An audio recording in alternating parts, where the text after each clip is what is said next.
আমরা যারা new generation আছি তারা আমরা অনেকেই গর্ব করে থাকি আমাদের লং ডিস্টেন্স রিলেশনশিপ বা ফ্রেন্ডশিপকে নিয়ে।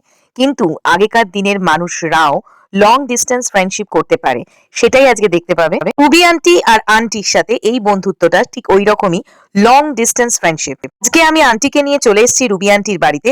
তারপরে রুবি আন্টির হাতে গড়া মাংসের চপ এবং মাটন আর ফ্রাইড রাইস আর সালাড খেতে খেতে আজকের দুপুরটা জমে ক্ষীর। যদিও ক্ষীর ছিল না মেনুতে, বাট আচার ছিল। এই আচারটাও বেশ ভালো করেছিল। আর রুবি আন্টি দুজনেই, মানে আন্টি এবং রুবি আন্টি দুজনেই খুব কম খায়। আর তার মধ্যে আমি রয়েছি একজন, তাই আমাকে ঠুসে ঠুসে মাটন দিচ্ছে। পরে এই সুস্বাদু প্লেন গুড়ের মিষ্টি। রুবি আন্টির বাসস্থানটা এতটাই বড়সড় আর খোলামেলা ছিল যে পাশে দেখাই ফ্ল্যাটটা পায়রার খুব ছিল। তারপরে আমরা পুরোনো দিনের অনেক অ্যালবাম দেখলাম। এখনকার দিনে আমাদের ছবিগুলো মোবাইলের গ্যালারি আর সোশ্যাল মিডিয়াতেই আটকে থাকে, অ্যালবাম আমরা কেউই করি না। রুবি আন্টিকে নিয়ে চলে যাচ্ছি আন্টির বাড়িতে।